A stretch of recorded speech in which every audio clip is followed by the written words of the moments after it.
Você corta o cafezinho, cancela os streamings, não pede mais lanche no final de semana, mas ainda assim continua tendo aquele sentimento de que sua conta bancária continua da mesma forma ou evolui de forma muito lenta. Se você acha que o segredo para ficar rico é apenas cortar gastos, se limitar, eu tenho uma má notícia para você, mas você está completamente enganado. Pode ser, na verdade, uma boa notícia, porque agora você saberá exatamente o que precisa ser feito se você quiser de fato ficar rico ou ir no caminho correto rumo à riqueza. E se eu te dissesse que tem uma forma muito mais simples de você conseguir poupar até 2 vezes mais do que você já está poupando agora, sem cortar o que te faz feliz, sem cortar o cafezinho, sem cortar o streaming que você gosta de assistir, sem cortar a academia que você gosta de frequentar, que te tira o estresse? Fica aqui comigo que eu vou te mostrar como. Vamos ser honestos, a maioria das coisas que a gente vê nas redes sociais é: gaste menos do que você ganha e vai estar tudo bem. E aí você começa a cortar aquele cafezinho, a academia que você gostava de frequentar, ou até mesmo o iFood que você pediu uma vez ou outra no final de semana, só para poupar mais. O problema é que muitas dessas coisas acabavam te trazendo um certo respiro ao longo da vida. E o que acontece quando você corta tudo isso? Primeiro, a sua vida vai ficar muito mais cinza.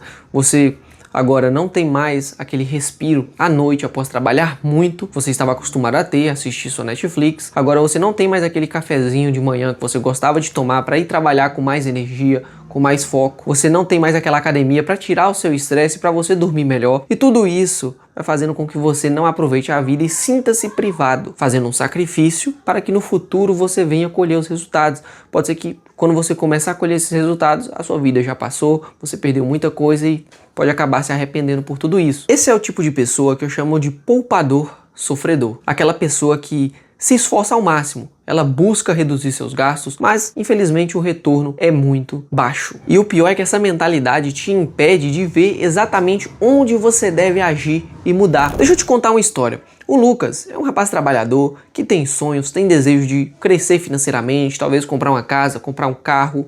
E ele recentemente viu em um blog que o segredo para ele conseguir poupar dinheiro é justamente cortar aqueles gastos que são de entretenimento ou gastos não essenciais. E foi justamente isso que Lucas fez. Lucas ganhava R$5.000 por mês e ele tinha um custo de R$5.500 por mês, ficando assim no negativo.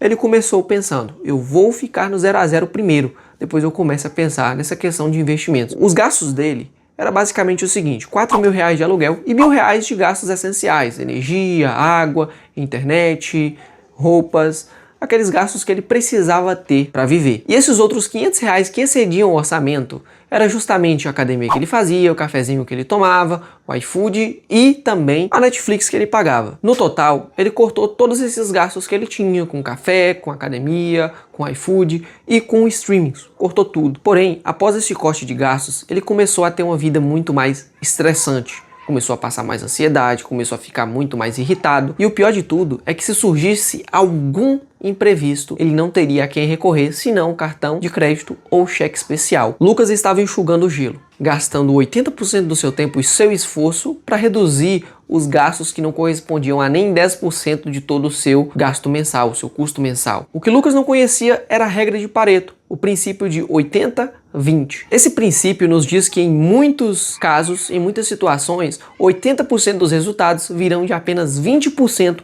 de todos os nossos esforços. E isso se aplica perfeitamente às finanças. Em vez de ele focar nos cafezinhos, streamings, em academia, por exemplo, ele devia focar nos 20% dos seus gastos, que correspondem a 80% do seu rombo financeiro. E no caso de Lucas, 80% de tudo que ele ganhava, ele utilizava para pagar a sua moradia. E por mais que o aluguel seja um gasto essencial, a gente precisa de um lugar para morar, precisa de um teto para ficar, ele pode ser mudado, embora muitas pessoas não deem atenção a ele. Muita gente acredita que é o gasto e não tem como mexer nele, não tem como reduzir, mas a verdade é que é preciso mudar esses gastos sim. Um exemplo seria ele migrar de uma casa cara, que era a que ele morava hoje, para uma casa mais em conta, uma casa onde ele pagaria ali talvez R$2.000 ou até mesmo R$3.000 de aluguel, pagando menos, conseguindo poupar mais. Ele gastaria muito menos esforço se ele tivesse feito isso. Ou talvez, por exemplo, morando com um amigo, um conhecido dele, um familiar. Só nessa divisão desse aluguel ele já conseguiria economizar R$2.000. Ele economizaria muito mais sem precisar abrir mão de uma pizza no final de semana, sem precisar abdicar do seu cafezinho, da sua academia, dos seus streamings, enfim.